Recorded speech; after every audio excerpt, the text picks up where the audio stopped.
Hello and welcome to the Elemental Shaman 5.3 5.4 Arena and PvP Guide. I'm Diz, an Elemental Shaman, and today I'm going to teach you how to play an Elemental Shaman from my perspective. Keep in mind, since this is my perspective, your playstyle might vary a little bit, and I ask that you don't negatively comment the video or rate the video because of that fact. All I'm going to do is teach you what works for me, and you can implement those tips and tricks to be the best Shaman that you can be. If you're only here for a specific part of the video, I will have everything timestamped in the description, so if you only want to say gems or maybe Reforging, you can click on that timestamp and it'll take you right to it. But without further ado, I present to you the 5.3 5.4 Elemental Shaman PvP Arena Guide. The talent choices for Elemental Shamans vary greatly depending upon your playstyle. For level 15, I choose Nature's Guardian. I know Astral Shift is a very popular choice among a lot of people, but I don't like the fact that it can vary depending upon when you use it, and since it only lasts for 6 seconds and has quite a long cooldown as of right now, it's kind of difficult to play it because they might show a push, but they may or may not either switch targets depending upon if you use it, or something to that effect. So I prefer Nature's Guardian because I know that if I ever hit that percent of health, it'll just give me that extra health, and I don't have to worry about pressing an extra button, watching an extra cooldown, a lot of different things that you don't have to do if you take Nature's Guardian. So that's why I prefer that one. As far as level 30 goes, I prefer Earth Grab Totem. Now, I switch between all three, actually, depending upon A, the composition I'm against, B, how I'm currently playing, because from day to day you could find something works for you in particular and something might not work as well, or, it's just a situation. There are many great benefits to Frozen Power and Earth Grab Totem against melee classes. Now, obviously that also works for range, but I find that if I'm against a 2 melee class, Earth Grab Totem is obviously going to be your best in 2s, or if you're against 2 melee in any situation, whether it be battlegrounds, arenas, PvP of any sort, the Earth Grab Totem is probably going to be your best for the AoE aspect, as well as the Earthbind when they're not grabbed. But you can always use Wind Fury to get that freedom, if you will, if you don't have a Paladin or anything to cleanse you from movement and parrying effects. And Frozen Power for if you just want to keep one person in a certain spot for a little while every 6 or so seconds. So they all reap their own benefits, and you have to find what works best for your playstyle. 45 talent, I choose the one that you can move the totems. I don't necessarily want to butcher the pronunciation, but I like that because I'm not too fond of the cooldown one, and the third one I'm not. I've used them all, and I find that being able to move your totems freely every so often is very beneficial. Say if you've got a Tremor or a Grounding, or even if, I use a macro that I have my Earth Grab Totem so I can place it, and if the other people move, or if I'm against a rogue, I can replace that Earth Grab Totem so that it grabs them at a different location. So there's always a better chance of you getting that totem effect easier. Level 60 talent, I use Ancestral Swiftness. Now, I've used all of them, and they all reap their own certain benefits. But I like the passive 5% spell haste, as well as the NS ability to get an instant Hex off, an instant Lava Burst, instant Lightning Bolt if you just want some passive pressure, or an instant heal. In any case, I find that Ancestral Swiftness is the best, but Elemental Mastery might as well also be a pretty good talent. But you just have to make sure that you don't get CC'd from it. As far as the 75 talent goes, I choose Healing Tide Totem. Ancestral Guidance is nice and can be used in very key spots, so you might want to choose that one. As far as connectivity goes, it's simply not for Elemental Shamans. But I find that Healing Tide Totem is great because if you're in the middle of a burst, or if you're with some comrades in a certain spot, you can pop that totem, even if with the totem move talent, you can also move it to a specific location if you want a spot of healing, instead of having to cast a healing rain or any other thing of that nature. And as far as my level 90 talent goes, again, these are 3 talents that are all very good and equally good, so I switch between them at a lot of times. Right now I'm choosing Elemental Blast as the best, because if you're in a spot where you're just kind of putting some passive pressure on, A, it gives you a very nice boost of either Mastery, Critical Strike, or Haste, which is always beneficial, and as well it always gives you that extra spell, so if you A, get locked out of Fire, or B, if you get locked, you can use it to get locked out of Elemental and still be good. It's just another move that, you can juke correctly and stuff to that nature, but if you do happen to get locked out, you can always have another spell to rely on. So I find that to be the best.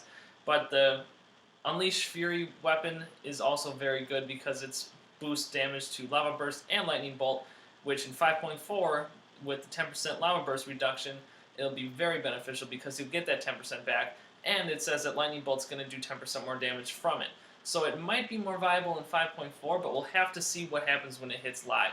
And the totem one, you can keep the pet, you can keep each totem as a pet. They still only last for a minute and they do more damage, but I don't find that to be good because, I mean, as much as I use my totems, I still like to have that extra spell or that extra instant cast so that if I'm not using Elemental Blast, I put the keybind of the Fury, the Unleashed weapon, in that spot, and then I can use that as an instant cast damage spell. As far as glyphs are concerned, there are many different options that you can choose. Currently, I'm using Thunder, Shamanistic Rage, and Lightning Shield. Lightning Shield is always a 10% damage reduction. If you're getting hit, it's going to proc, so you always get 10% damage reduction. The Shamanistic Rage is great for if you're, say, against a Paladin and either they have Repentance, which you can use it for, or Hammer of Justice, which I guess is the same thing, because you can not use Fist. But it can remove that effect completely, and you get the 30% damage boost. So with that, you can dispel all magical harmful effects, and it's great. And Thunderstorm, I just use because it's easier to kite that way. You can Thunderstorm more often, use the Earth Grab Totem more often, not more often from the talent, but you can use it in more situational areas, and it just works out better for me. But I also go between Hex as well. I find that the 10%, 10-second cooldown reduction on Hex is great. And as far as Glyphs goes, they're all kind of aesthetics, so you can kind of choose what you want. I'm only using the one with Ghost Wolf to give Water Walking at the moment, and I plan to eventually add some more. But as far as right now for Elemental, Glyphs really don't have much of an effect. Moving on to Gems, Enchants, and Reforging. The gems that you're going to want to use in each slot are as follows. For the meta slot, you're going to want to use the Burning Primal Diamond, which gives 216 Intellect and 3% crit. You're going to use the Solid River's Heart for both the Prismatic and the blue slots. And for the Prismatic, you can choose the Brilliant Primordial Ruby as well if you want Intellect instead of Stamina. But having that extra health makes you look a bit tougher in a weird way, if you understand what I'm getting at. Or you can get the Intellect and do more damage, have better crit chance, etc., etc. So for the red, you're going to use the Brilliant Primordial Rubies, 100% of the time, 160 Intellect, goes quite a long way. And then for the yellow, you're going to use Reckless Vermilion Onyx, which is 80 Intellect and 160 Haste. Now for the enchants, the shoulders, I'm an Inscriptionist, so I have the best shoulders, but otherwise, Greater Crane Wing Inscription is going to be what you're going to want to get. The cloak, you're going to want Enchant Cloak Superior Intellect, Chest, Enchant Chest Superior Stamina, Bracers, Super Intellect, Gloves, Greater Haste, Belt, Living Steel Belt Buckle, and then you can use any gem you prefer. The Reckless Vermilion Onyx might not also be a bad idea if you want that extra little bit of haste, but it's completely up to your discretion. The legs, you're going to want the Greater Cerulean Spell Thread. Boots, you're going to want Pander and Step. Main hand, if you do main hand shield, main hand you're going to do Jade Spirit, and offhand you're going to do Major Intellect.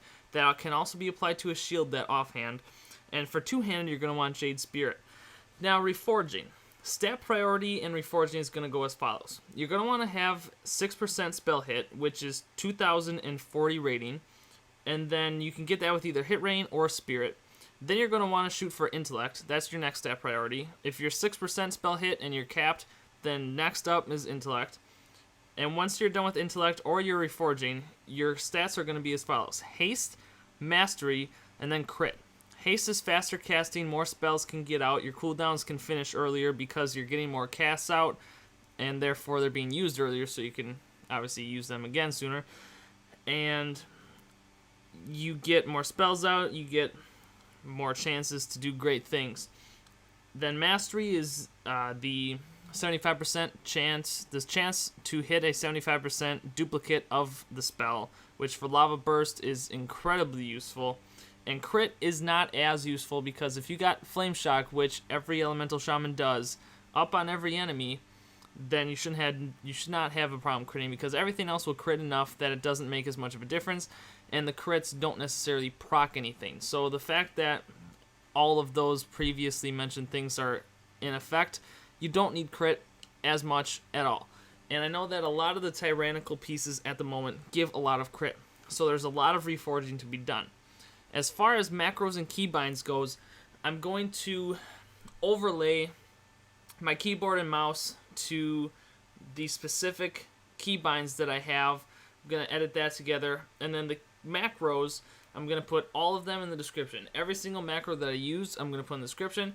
You can copy paste if you have one that works better for you, that is better than something I'm using, or if you have another one to add, please comment it below or send me a message. I'd be more than happy to implement it and make a video about it, or give proper credit to those who send me stuff in annotations in this video and future videos. But other than that, guys, I hope this Elemental Shaman guide was beneficial to you, and I hope that you learned something. Like I said before, this is how I play the Elemental Shaman. It might be different for you. This is just my perspective, tips and tricks to hopefully improve your game, as well as you guys helping me improve mine. Thanks for watching. Don't forget to like, subscribe, share this with your friends, put this on any forum, and hopefully you can message me. I am Dids with the weird eye thing. I'll put it in the description so you can copy and paste it in-game. Send me a message, send me a friend request, real ID, etc. I'd be more than happy to talk to you, discuss some Elemental Shaman tips and tricks and what's working, what's not working, and maybe even do some arenas and battlegrounds with you. So hope to see you all there. Alliance side, Sargeras is the realm. Thanks for watching. Have yourselves a wonderful day.